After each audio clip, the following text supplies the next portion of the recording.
नमस्कार, बहुत स्वागत है। आप देख रहे हैं जेकेएलएच प्राइम टाइम। मैं हूं आपके साथ अबू हुरैरा। जम्मू कश्मीर के कठुआ में आतंकियों ने घात लगाकर सुरक्षा बलों पर बड़ा हमला कर दिया। इस आतंकी हमले में हमारे 5 जवान शहीद हो गए, जबकि 5 जवान घायल हैं। पिछले 1 महीने में यह जम्मू संभाग में हुआ 6ठा बड़ा हमला है, जबकि कठुआ जिले में 1 महीने में यह दूसरा बड़ा आतंकी हमला है। देश गुस्से में है और आज जिस तरह से हमने देखा कि जम्मू कश्मीर और इसके अलावा देश के अलग अलग हिस्सों में कई बड़े प्रोटेस्ट किए गए, एहतजाज किए गए। पाकिस्तान से आखिर बदला कब लिया जाएगा, या हमारे इन जवानों की जो कुर्बानी है क्या ऐसे ही रायगा हो जाएगी? हमारे इन जवानों की जो शहादत है, इसका बदला आखिर कब लिया जाएगा? अब देश में एक नाराजगी है और अब बात बदले की जा रही है। आखिर सख्त कदम इन दहशतगर्दों के खिलाफ और इनके आकाओं के खिलाफ कब उठाया जाएगा, इस पर अब सवाल पूछे जा रहे हैं। आज इसी को हम जेकेएलएच प्राइम टाइम में समझने की कोशिश करेंगे।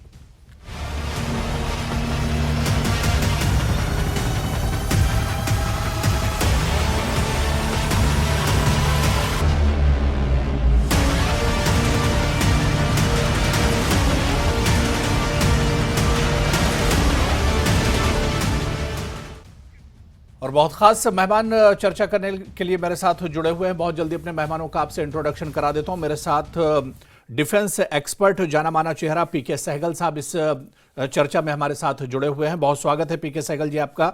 हमारे साथ डॉक्टर अभिजीत जसरोटिया जी हैं, जम्मू कश्मीर बीजेपी के स्पोक्स पर्सन हैं। वरिंदर सिंह सोनू जी हैं, जम्मू कश्मीर पीडीपी के स्पोक्स पर्सन हैं। और हमारे साथ एक और खास मेहमान retired general lieutenant general Rakesh Sharma ji, security expert हैं, वो भी हमारे साथ जुड़े हुए हैं। सभी मेहमानों का बहुत स्वागत है न्यूज 18 जेकेएलएच में। मैं लेफ्टिनेंट जनरल राकेश शर्मा जी आपसे ही शुरुआत करना चाहूंगा। राकेश शर्मा जी, पिछले 1 महीने में 6 आतंकी हमले जम्मू कश्मीर में और खासतौर से जम्मू संभाग की अगर हम बात करें, और कठुआ में यह दूसरा बड़ा आतंकी हमला है। किस तरह से इसे देखा जाए? लगातार ये आतंकी किस तरह से इनके हौसले इतने बुलंद हैं, या आखिर कहां पर चूक हो जा रही है? ये अपने नापाक इरादों में किस तरह से ये कामयाब हो रहे हैं? देखिए, सबसे पहले तो मैं कुछ कहने से पहले जो हमारे शहीद हुए हैं जांबाज, उनको मैं श्रद्धांजलि देता हुआ और उनकी संवेदना प्रकट करता हूं उनके परिवारजनों के साथ में। कहने की सिर्फ बात नहीं है, मैं ये कहना चाहता हूं कि उनका बलिदान व्यर्थ नहीं जाएगा। हम बदला लेंगे, हम लेते आए हैं और लेते रहेंगे। जो कल का जो कठुआ का इंसिडेंट हुआ था बनी मछेड़ी के इलाके के बीच में, और उससे पहले जो 1-2 महीने से यहाँ चल रहा है, ये बहुत चिंताजनक है। मैं इस बात का पुष्टि करता हूं। लेकिन मैं ये कहना चाहूंगा कि इन चीजों के ऊपर में जब भी कोई ऐसी चीज होती है तो देश को इकट्ठा होना होता है। कोई इसमें पॉलिटिक्स नहीं, कोई पॉलिटिकिंग नहीं होनी चाहिए। बिल्कुल। लेकिन मैं इतना कह देना चाहता हूं कि अगली बात करने से पहले कि आर्टिकल 370 के बाद में यहां पर ओवरऑल जो है शांति ज्यादा बहाल हुई है, इंसिडेंट्स कम हुए हैं, पत्थरबाज कम हुए हैं, और जो बड़े बड़े इंसिडेंट होते थे वो सब कम हुए यहाँ पर। तो इसलिए मैं ये कहूंगा कि ये सारी जो चीजें हो रही हैं, ये पाकिस्तान का जो एक कश्मीर उसके लिए एक जिहाद है। पाकिस्तान के लिए कश्मीर एक ऑक्सीजन है, वो उसकी एक सर्वाइवल है, और उसकी डाइवर्टिंग अटेंशन जो उसकी अपनी है जो देश में, उसके लिए बहुत जरूरी है। तो वो पाकिस्तान कोई ना कोई जरिए इजाद करता रहेगा, वो एक डायनामिक स्ट्रेटेजी बनाता रहेगा, कभी इधर कभी उधर। तो हमें उसके लिए निपटने के लिए तैयार रहना चाहिए। मैं ये कहूंगा, मानने के लिए तैयार हूं कि जो हमने पहले ऑल आउट ऑपरेशन, पहले तो जम्मू कश्मीर के खिते में से हमने ये पूरी मिलिटेंसी को खत्म करके उनको कश्मीर में खदेड़ दिया था, और कश्मीर में भी साउथ कश्मीर में खदेड़ दिया था। लेकिन ये पिछले कुछ, मैं कहूंगा 1-2 साल से, क्योंकि वहां पर प्रेशर बहुत ज्यादा है, तो उस प्रेशर के कारण, और यहां पर जो हमारा एक वैक्यूम हो गया जम्मू के रीजन के बीच में, क्योंकि जब गलवान हुआ, गलवान के बाद में हमको कुछ फोर्सेस जो राजौरी जो रियासी के इलाके से उठानी पड़ी, तो इसका फायदा लेकर पाकिस्तान ने यहां पर दोबारा किया। साथ साथ में अभी ये पिछले कुछ 2-3 महीनों से क्यों हो रहा है, बढ़ रहा है। पाकिस्तान जो है, एक तो अमरनाथ यात्रा है, वो यात्रियों को डराना चाहता है। वो देख रहा है कि ये जो टेररिज्म से टूरिज्म डेस्टिनेशन बन रहा है, और साथ साथ में अभी इलेक्शन, वो नहीं चाहता कि इलेक्शन हो जाए, कि इनको एक पीसफुल इलाका दिखाई दे और वर्ल्ड को वो प्रूव करना चाहता है। तो इसके पीछे पाकिस्तान का हाथ है। लेकिन ये क्यों हो रहा है, ये हमको सोचना पड़ेगा और देखना पड़ेगा। सबसे पहला तो कारण ये है जो मैंने बोला, वॉइड ऑफ ट्रुप्स। और दूसरा कारण जो है कि हमारा जो एक मिलाप था, जो एक हमारा जो winning the hearts and mind, एक कनेक्ट था सिविलियन पॉपुलेशन के साथ में, वो थोड़ा सा कम हो गया हुआ है। हमारे को इंटेलिजेंस जो है वो कम आ रही है। मैं जब यहाँ पर 5 बार यहाँ पर नौकरी कर चुका हूँ, कैप्टन मेजर कर्नल तक मैं कर चुका हूँ।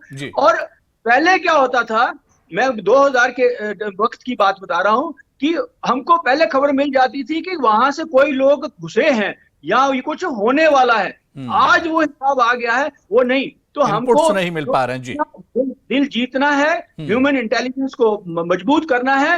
हमारे को साथ में ये क्या है, जो हमारी जो डोमिनेंस ऑफ द एरियाज है, हमको अगर पाकिस्तान अगर एक डायनेमिक ग्रिड के हिसाब से चल रहा है, हमको भी डायनेमिक हमको हिसाब से रखना पड़ेगा। बिल्कुल। अभी इस बात के लिए अगर आ जाऊं, मैं कठुआ वाले स्पेसिफिक इंसिडेंट के ऊपर में आ जाऊं जी। तो ये जो इन्फिल्ट्रेशन हुई है, ये 2 खित्ते हैं, एक तो LOC का खित्ता है और दूसरा हमारा IB का सेक्टर का है। जो LOC के ऊपर में रेगुलर ट्रूप्स लगे हुए हैं हमारे, और वहां पर ऑलमोस्ट जो इन्फिल्ट्रेशन बहुत नेग्लिजिबल हो गई है, खत्म हो चुकी है। IB के ऊपर में हमारी पैरामिलिट्री फोर्सेस लगी हुई हैं। और ये वाला जो इलाका है, आपने देखा है जम्मू सांबा कठुआ तक का, यहाँ पर नदी नाले हैं जो बॉर्डर के साथ साथ में चलते हैं। यहाँ से पहले भी इन्फिल्ट्रेशन होती थी। मैं पहले भी कह चुका हूं कि मैं जब ब्रिगेडियर था, मैं पठानकोट में था, बनी मच्छेड़ी जहां पर ये इंसिडेंट हुआ है, वहां पर हमारी एक कंपनी हुआ करती थी और हमने काफी मिलिटेंट वहां मारे हैं। तो आज अगर ये मैं कहूंगा, ये दोबारा से कोशिश की जा रही है कि इस इलाके को भी अभी दोबारा से एक्टिवेट किया जाए। और इन्फिल्ट्रेशन जो होती है, मैं ज्यादातर सोचता हूं, चाहे वो सुरंगों से करते हैं, चाहे वाटरवेज से करते हैं, हमारा जो जम्मू कश्मीर और पंजाब का जो बॉर्डर है, वहां पर से हमको इन्फिल्ट्रेशन को चेक करना पड़ेगा। वो यहां से होके हिंटरलैंड में आते हैं और आके ये बनी मछेड़ी से, मेरे ख्याल में ये शॉर्टेस्ट रूट है हमारे साउथ कश्मीर के लिए, जहां पर आज मिलिटेंसी है। और दूसरा हमारा जो है, राकेश शर्मा जी, जिस तरह से आपने बताया कि ये चिंताजनक है, ये एक तरह से अलार्मिंग है ये सिचुएशन, जिस तरह से जम्मू में अब आतंकी हमले बढ़ रहे हैं और लगातार हमारे जो जवान हैं वो एक तरह से शहीद हो रहे हैं। मैं पीके सहगल जी बहुत जल्दी आपके पास आना चाहूंगा। बहुत डिटेल में लेफ्टिनेंट जनरल राकेश शर्मा जी ने तमाम चीजें बताई, और जिस तरह से राकेश शर्मा जी ने पीके सहगल साहब कहा कि पाकिस्तान की तो आदत है, पाकिस्तान अपनी घिनौनी हरकतों से बाज नहीं आने वाला है। पाकिस्तान नहीं चाहता है कि जम्मू कश्मीर में अमन हो, भारत में अमन हो, और अभी अमरनाथ यात्रा भी हो रही है। अब एक सुगबुगाहट है कि जम्मू कश्मीर में असेंबली के चुनाव होने वाले हैं। लेकिन मेरा सवाल पीके सहगल साहब यह है कि पाकिस्तान को जब हम उसकी खसलत को हम जानते हैं, जब उसकी आदत को हम जानते हैं, उसके नापाक इरादों को हम समझते हैं, तो फिर क्या हमारी तैयारियों में कहीं पर कमी है सर? यह आखिर बार बार चूक क्यों होती है? देखो, हमारी तैयारियों में कोई कमी नहीं है। पाकिस्तान पिछले 76 ईयर से जिसकी जबरदस्त कोशिश है कि हिंदुस्तान से कश्मीर को हटा ले, उसकी तमाम कोशिशों जो है विफल हो चुकी है। 3 बार उसने हमारे साथ युद्ध किया है। उसके बाद में लास्ट 30-35 साल से वो लो कॉस्ट प्रॉक्सी वॉर कर रहा है, और इसी के माध्यम से वो वास्तव में कोशिश कर रहा है कि कश्मीर को हटा ले। लेकिन उसको साफ तौर पे मालूम है कि हिंदुस्तान सतर्क है, सिक्योरिटी फोर्सेस सतर्क है, और अगर उसने हमारे खिलाफ कोई भी हादसे को अंजाम दिया जैसे भी किया है, तो हिंदुस्तान बिल्कुल उसी माफी करेगा जैसे अपने पुलवामा के बाद बालाकोट में स्ट्राइक की और पूरी हमले के बाद में सर्जिकल स्ट्राइक की। पाकिस्तान ने एक बड़ी गलती की है, हिंदुस्तान को ललकारा है। हिंदुस्तान के जवान जो शहादत दे चुके हैं, पिछले 32 महीने में 44 हमारे जवान जो मारे जा चुके हैं, उन्होंने शहादत दी है। मैं देश को आश्वासन दिलाना चाहता हूँ कि सरकार मजबूत है, सरकार डिसाइसिव है, और प्रधानमंत्री वापस आने के बाद में 100% इसका जवाब दिया जाएगा पाकिस्तान को। हमको जितने भी लॉन्च पैड्स हैं पाकिस्तान के अंदर, जितने भी जी, हम कई प्रकार के एक्शन ले सकते हैं, पॉलिटिकल एक्शन ले सकते हैं, डिप्लोमेटिक एक्शन ले सकते हैं, इकोनॉमिक एक्शन ले सकते हैं, मिलिट्री एक्शन ले सकते हैं। कौन सा एक्शन लिया जाएगा, किस तरीके से लिया जाएगा, उसका वर्णन करना सही नहीं होगा। लेकिन मुझे पक्का यकीन है कि हम पाकिस्तान को मुंह तोड़ जवाब देंगे, ताकि पाकिस्तान की इस माफी की हिम्मत ही ना हो। हमको अपनी स्ट्रेटेजी में काफी से बड़ा बदलाव करना पड़ेगा। हम रिएक्टिव हैं। जब नई सरकार आई थी मोदी जी की, उस समय हम प्रोएक्टिव हो चुके थे। हमने वैली के अंदर जीरो टॉलरेंस कहा था, और जब जब पाकिस्तान की तरफ से कोई हादसा हुआ तो हमने जवाबी कार्रवाई पाकिस्तान के अंदर घुसकर की। अभी पाकिस्तान जो है, इंटेलिजेंस एजेंसीज कह रही है कि 60 टेररिस्ट जो है हिंदुस्तान में दाखिल हो चुके हैं। ये फॉरेन ट्रेंड है, कुछ पाकिस्तान में ट्रेंड है, कुछ अफगानिस्तान में ट्रेंड है, कुछ और कंट्रीज में। ये हर प्रकार के मॉडर्न वेपन से लैस है। इनके पास मिनी सैटेलाइट कम्युनिकेशन सेट्स हैं जिनको इंटरसेप्ट करना ऑलमोस्ट इम्पॉसिबल है। इनको एड अबेट असिस्ट किया जा रहा है चाइना के माध्यम से। अगर आप देखो, कुछ ग्रेनेड जो मिले हैं, कुछ बुलेट्स जो मिली हैं, उसके ऊपर चाइना की मार्किंग्स है। चाइना हर प्रकार से कोशिश कर रहा है कि हिंदुस्तान को डिस्टेबलाइज किया जाए, हिंदुस्तान में इंस्टेबिलिटी की जाए जी। हमने हर प्रकार से सतर्कता लगानी है। वास्तव में जब गलवान क्राइसिस हुआ, हमने इस इलाके में पिछले 2 सालों में से काफी से ज्यादा शांति थी। इस इलाके से हमने ट्रुप्स को उठा दिया और लद्दाख में भेज दिया। इसमें with the result security grid थोड़ा कमजोर हो चुका है, इंटेलिजेंस ग्रिड थोड़ा कमजोर हो चुका है, ह्यूमन इंटेलिजेंस कमजोर हो चुका है। तो जैसे कि पहले जनरल राकेश शर्मा ने कहा है, बहुत लाजमी है कि वहां के लोगों का दिल, दिमाग और विश्वास जीते। वो दिल, दिमाग और विश्वास जिस माफी हम जीत पाए थे इन द पास्ट, पिछले 2 सालों में उसमें उस माफी का दिल, दिमाग, विश्वास नहीं जीत सके। बिल्कुल बिल्कुल पीके सहगल साहब, हमें अब एतमाद तो जीतना होगा लोकल्स का। और इसके अलावा जो बड़ी बात आपने कही कि चाइना भी इसमें एक तरह से इन्वॉल्व है, यानी ये लड़ाई अब एक तरह से दो तरफा हो जाती है। इस पर हम आगे भी बात करेंगे। मैं बहुत जल्दी डॉक्टर अभिजीत जसरोटिया जी आपके पास आना चाहूंगा। जो जिस तरह से यहां पर पीके सहगल जी ने और जनरल राकेश शर्मा जी ने कहा कि हम मुंहतोड़ जवाब देंगे पाकिस्तान को, लेकिन सवाल यह उठता है कि क्या सिर्फ दावे ही हम करते रहेंगे, जवाब कब देंगे? पीके सहगल साहब ने कहा कि 44 हमारे जवान शहीद हो चुके हैं, हमारे जवानों की क्या कुर्बानी ऐसे ही चली जाएगी? डॉक्टर अभिजीत जसरोटिया जी। देखिए अबू हुरैरा साहब, सबसे पहले तो जो हमारे 5 जवानों ने जिन्होंने हमारे लिए अपने प्राणों की आहुति दे दी इस देश के लिए, सबसे पहले उनको मैं श्रद्धांजलि अर्पित करना चाहता हूं। और केवल लफ्ज ही हैं जो मैं उनको अपने यहाँ से दे सकता हूँ, क्योंकि जो दुखों का कहर उनके परिवार पे टूट के पड़ा होगा आज, वो मैं फील ही कर सकता हूँ उन चीज़ों को। लेकिन एक चीज़ है कि पूरा 140 करोड़ का हिंदुस्तान का हर एक शख्स आज उनके परिवारों के साथ खड़ा है और उनकी शहादत को कभी भूला नहीं जाएगा। अब मैं आता हूँ जो खासकर इस अटैक की अगर मैं बात करूँ, क्योंकि मैं मूलतः इसी इलाके से हूँ, कठुआ से ही मैं आता हूँ। और सबसे बड़ी बात है, ये जो इलाका है खासकर अगर मैं बताऊं तो मैंने पिछले 3 साल अपने सियासी कैरियर के यहाँ पर मैंने ऑन फुट सारे का सारा इलाका जो घूमा हुआ है। ये इलाका इस तरह का दुर्गम इलाका है कि अगर आप बात करें बनी की, अगर बात करते हैं तो गुड्डू फलाल से लेकर जो एक तरफ जम्मू के साथ सटा हुआ है, दूसरी तरफ अगर आप देखेंगे तो ये जाकर भंडार जो हिमाचल के साथ सटा हुआ इलाका। और ये सारा का सारा इलाका क्योंकि मैंने पैदल घूमा हुआ तो मैं आपको बताऊं कि जंगल है, दुर्गम रास्ते हैं, नाले हैं बीच में, इस तरह की हाई रोड्स हैं कि जहां पर पहुंचना नेक्स्ट टू इम्पॉसिबल है। और सबसे बड़ी बात यह है कि इस समय मौसम भी कुछ इस तरह का ही यहाँ पर है, जिसका फायदा उठाते हुए उन्होंने जो है घात लगाकर हमला किया और जब तक वो हमारे जवान संभल पाते तब तक हमारा नुकसान हो चुका था। लेकिन सबसे बड़ी बात यह आती है कि एक ऐसा नापाक मुल्क हमारा हमसाया है जो अपने इन मंसूबों में कभी कभी कामयाब हो जाता है। और मैं बार बार आज सुबह से एक चैनल में बात कह रहा हूं कि देखें, उन्होंने तो 100 अटेम्प्ट करना है इन्फिल्ट्रेशन का, और अगर एक में भी चूक हो गई तो वो लोग पार आ जाएंगे। ये सबसे बड़ी बात आती है। लेकिन ऐसा नहीं है, हमारी चाहे फौज के जवान हैं, हमारे चाहे सिक्योरिटी फोर्सेस बाकी हैं, बेल्ट फोर्सेस है, चाहे पुलिस है, बड़ी मुस्तैदी से अपने प्राणों की आहुति देकर भी हमारी रक्षा करती हैं। लेकिन सबसे बड़ी बात जो आती है, जो दायित्व बनता है खासकर यही बात है। देखिए अभिजीत जसरोटिया जी, बार बार यही बातें कही जाती हैं। जब हमारे जवानों की शहादत होती है तब यही कहा जाता है कि बदला लिया जाएगा, छोड़ेंगे नहीं, सख्त कार्रवाई करेंगे। लेकिन कब होगा? आज देश बदला मांग रहा है जसरोटिया जी। आपने देखा कि जम्मू से लेकर श्रीनगर तक और इसके अलावा देश के अलग अलग हिस्सों में आज लोग सड़कों पर उतरे हैं। आज लोग मांग कर रहे हैं कि इन जवानों की जो शहादत हुई है इसका बदला कब लिया जाएगा जसरोटिया जी? अबू हुरैरा जी, आपका दुख भी मैं समझ सकता हूं और आप भी उतने ही गमगीन हैं जितना मैं आज गमगीन हूं। लेकिन एक बात याद रखिएगा, सबसे बड़ी बात आती है कि समय बदल चुका है। वो टाइम चला गया जब हमारे वीर जवानों के अगर शीश भी पाकिस्तान काट कर चला जाता था तो यहाँ पर हमारे फौजियों के हाथ पीछे बांध दिए करते थे। आज फौज को पूरी तरह से छूट है। और आपको पता होगा उड़ी और बालाकोट सर्जिकल स्ट्राइक में घर पे घुसकर उनको मारा गया था। इसका भी बदला लिया जाएगा, छोड़ा इनको नहीं जाएगा। आप ये ना सोचिए कि किसी तरह की भी कोई इसमें कैजुअल अप्रोच होगी, हमें भी उतना ही दुख है। और सबसे बड़ी बात है कि सभी के सभी लोगों को आज एक साथ होकर इनके खिलाफ लड़ना है। यहाँ पर ये नहीं है कि आपस में ही अगर आप यहाँ पर अगर आज बात करें, सबसे बड़ी बात दिक्कत यही आती है कि आज भी अगर आप देख लीजिए जितने यहाँ के प्रमुख नेता उनके ट्विटर अकाउंट चेक करके देख लीजिएगा, किसी एक ने भी पाकिस्तान का नाम लिया होगा। पता नहीं क्यों इनके डॉक्टर फारूक अब्दुल्ला ने नाम लिया है, डॉक्टर फारूक अब्दुल्ला ने नाम लिया है, महबूबा मुफ्ती जी की तरफ से सख्त, महबूबा मुफ्ती साहिबा की तरफ से सख्त बयान आया है। मैं पाकिस्तान का नाम लेने की बात कर रहा हूं, क्योंकि यहाँ पर दिक्कत यह है कि पिछले दिनों जब अनंतनाग में एक अटैक हुआ था तो तब यही जिन लीडर का आप नाम ले रहे थे, इन्हीं लीडर साहिबान ने तो क्लीन चिट देने की बात कर दी थी और अपनी एजेंसीज को कटघरे में लाकर खड़ा कर दिया था। तो इनके दोहरे मापदंड की राजनीति में पिछले 20-22 साल से देख रहा हूं। लेकिन सबसे बड़ी बात आती है कि जो यहाँ तक रही बात भारतीय जनता पार्टी की, हमारी सरकार की, सरकार इन्हें जरूर सबक सिखाएगी। और एक बात याद रखिएगा कि ये हिंदुस्तान की वरिंदर सिंह सोनू जी फिर देखिए, जसरोटिया जी फिर आज चर्चा में बैठे हैं और बीजेपी के प्रवक्ता इससे पहले भी आते रहे। सरकार बीजेपी की है और फिर यही कहा जा रहा है कि सबक सिखाया जाएगा, सख्त कदम उठाए जाएंगे। वरिंदर सिंह सोनू जी,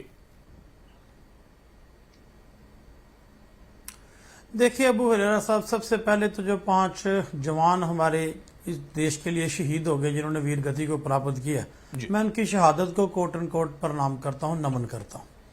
और दूसरा, मैं आज उनके परिवार की तरफ, उनके परिवार वालों के साथ आज दुख की घड़ी में शरीक हूं, संवेदना प्रकट करता हूं कि भगवान उनको ये इतना बड़ा सदमा सहन करने की सद्बुद्धि बख्शे। और दूसरा, मेरी परमात्मा से ये भी गुजारिश है, मेरी परमात्मा से प्रार्थना है कि जो हमारे वीर जवान घायल हैं अभी, वो शीघ्र ही स्वस्थ होकर अपने घरों को जाएं, अपनी फैमिली के साथ बैठें। अबू हुरैरा साहब, मैं पिछले 1.5 साल से पता नहीं कितनी कैसी डिबेटें हम कर चुके हैं, बिल्कुल, खासतौर जब जम्मू के इलाके में ये मिलिटेंसी अटैक है, भी कितने और वीर जवान जो हैं वो शहादत का जाम पिएंगे, कितनी माएँ अपने बच्चे इस देश के लिए निशावर करेंगी और कितनी बहनों के सुहाग जो हैं वो उजड़ेंगे। आज इसको चिंता करने की जरूरत है, आज उसके ऊपर सोचने की जरूरत। छोड़ दीजिए पॉलिटिक्स, अभी मेरे भाई हैं अभी जसरोटिया साहब अभी भी पॉलिटिक्स कर रहे थे, छोड़ दीजिए सियासत को छोड़ दीजिए। मैं एक हिंदुस्तानी होने के नाते भी आज हमारा भी मन दुखी है। कल से जब से ये खबर हमने पढ़ी है, हमारे भी रिश्तेदार हैं, छोटे भाई हैं, बच्चे हैं जो फौज में हैं। लेकिन मैं ये पूछना चाहता हूं कि आज हम बताइए, आज हम खड़े कहां पर हैं। मैं अभी दोनों जनरल साहिबान को सुन रहा था, एक बात तो उन्होंने कॉमन निकल कर बाहर आई भी शायद जो हम ह्यूमन हमारा रिसोर्स था शायद हम उसको गवा चुके हैं। आज आतंकवाद के खिलाफ सब पॉलिटिकल पार्टियां इकट्ठी हैं। देखिए, आतंकवाद एक नसूर है। आप मुझे बताइए कि अब तो आतंकवाद जम्मू सूबे में पनप गया। जितनी बड़ी मेहनत गवर्नमेंट ऑफ इंडिया ने या बाकी सरकारों ने, जो पहले भी यहां सरकारें थी, उन्होंने कश्मीर पर की, तो जम्मू कश्मीर पर की, तो मैं समझता हूं सारी विफल हो चुकी है। आज मिलिटेंसी जम्मू में पनप चुकी है और ये आज की नहीं पनपी है, पिछले 1.5 साल से 1 जनवरी 2023 डांगरी से काम जो शुरू है, रजौरी पुंछ से, आज पूरे सुबह जम्मू में आ चुका है। और जो पीसफुल इलाका था, आज वहां पर अगर मिलिटेंसी है तो सरकार सवाल तो पूछे, सरकार से सवाल तो पूछे जाएंगे। और दूसरी बात यह है कि मिलिटेंसी के खिलाफ हर एक पॉलिटिकल पार्टी आपके साथ है।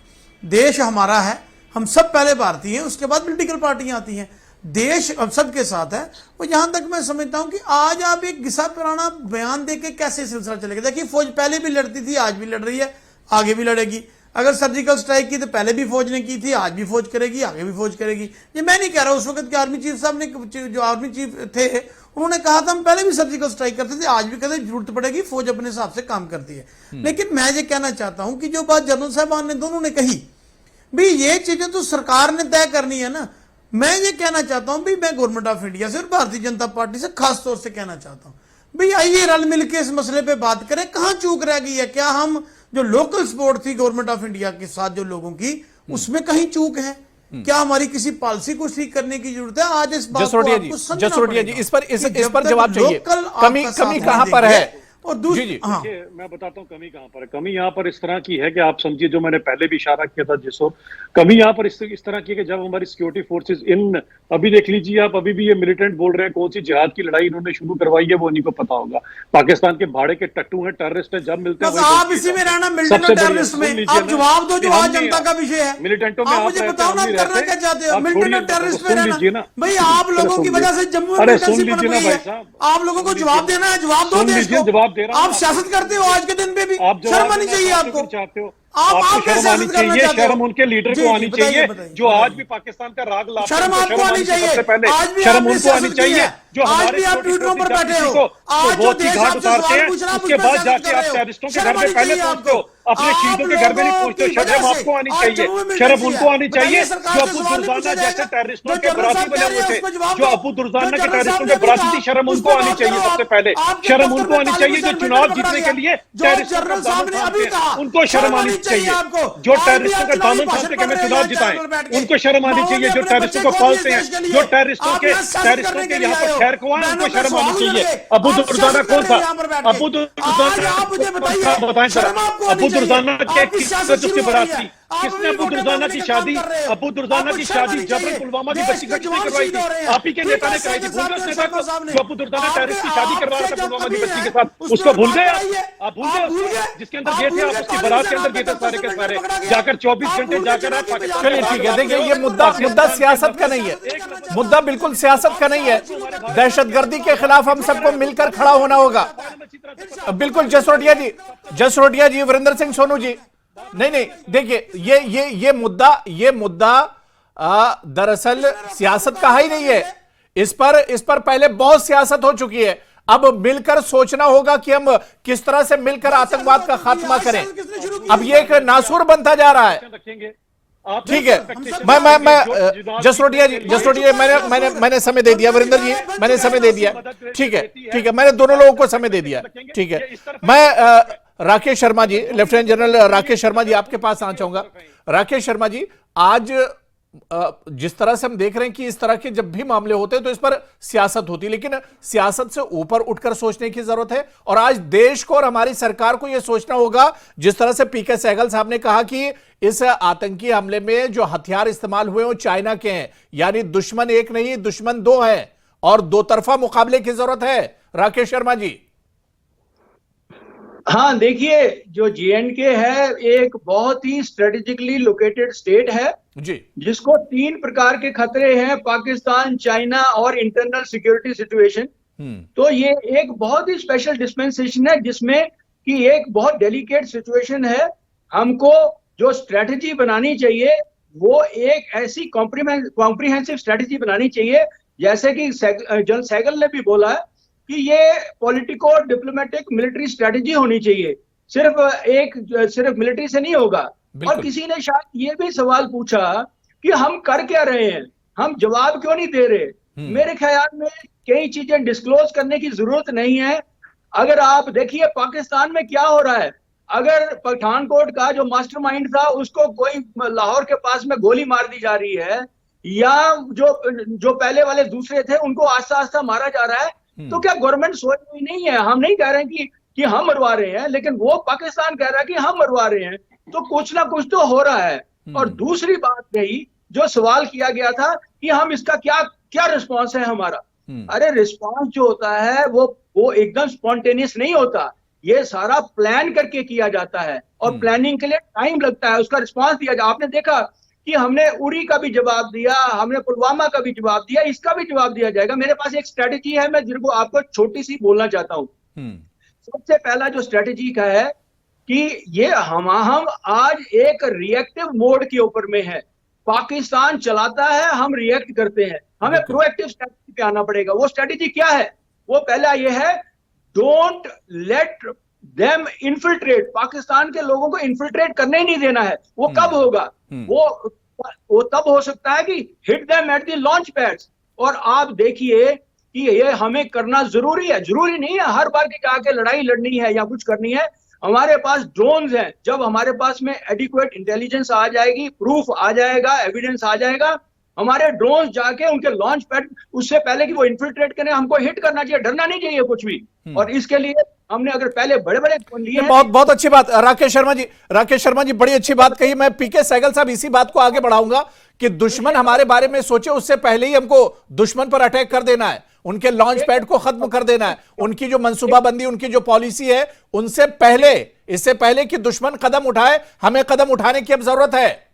ये एक और चीज मैं बोलना चाहूंगा जी कि इसलिए वी नीड इंटेलिजेंस, जो मैंने पहले भी बोला था, क्योंकि वो intelligence, external intelligence, internal intelligence दोनों हमको चाहिए। उसके लिए हमको ड्रोन, सर्वेलेंस, पेट्रोलिंग, बिल्कुल। हर नाइट विजन डिवाइसेस, हर चीजों को लगाना पड़ेगा जी। ताकि हमें इंटेलिजेंस मिले, हम उनको इन्फिल्ट्रेट ना होने दें। बिल्कुल, और बिल्कुल। उसके पूरी तरह से जदीद हालात से हमें एक तरह से तैयार रहना होगा हर तरह से। पीके सहगल जी।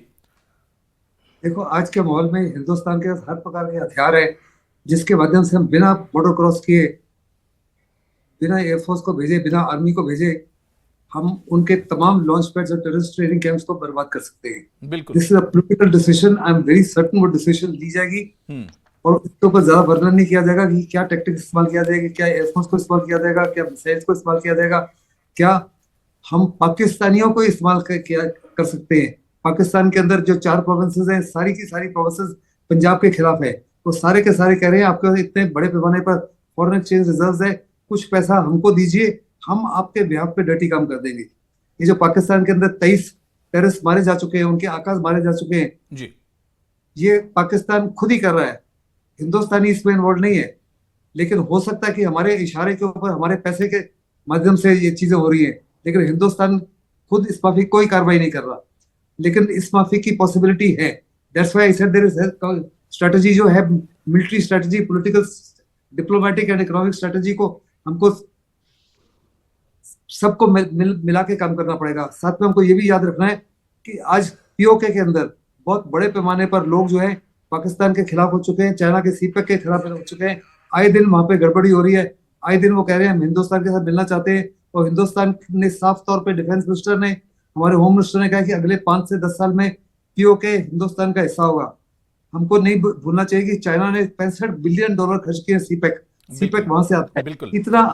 इतना आसानी से आप उनको वहां से डिसलॉज नहीं कर सकोगे। बहुत रूथलेसली, यानी खतरा बिल्कुल बहुत बहुत अलार्मिंग एक तरह से पीके सहगल जी है। जिस तरह से आप लोगों ने बताया जनरल राकेश शर्मा जी और पीके सहगल साहब की, खतरा बड़ा है और चिंता की बात है। जिस तरह से हालात जम्मू रीजन में भी अब बिगड़ते जा रहे हैं, ऐसे पर सरकार को बिल्कुल सोचना होगा। और हमारे जवान तो हमेशा मुल्क के लिए, शहादत के लिए तैयार रहते हैं, मुल्क की हिफाजत के लिए तैयार रहते हैं। लेकिन अब सरकारों को भी एक तरह से सोचना होगा। और यहां पर जो सबसे अहम बात है, जो इस चर्चा की अहम बात है, कि सियासत से ऊपर उठकर इस मसले पर अब एक तरह से सोचना होगा और सबको मिलकर ही आतंकवाद के खिलाफ खड़ा होना होगा। बहुत बहुत शुक्रिया हमारे साथ जुड़ने के लिए पीके सहगल जी, डॉक्टर अभिजीत जसरोटिया जी, वरिंदर सिंह सोनू जी और लेफ्टिनेंट जनरल राकेश शर्मा जी, सभी का बहुत बहुत शुक्रिया। तो जेके प्राइम टाइम में आज फिलहाल इतना ही। नमस्कार।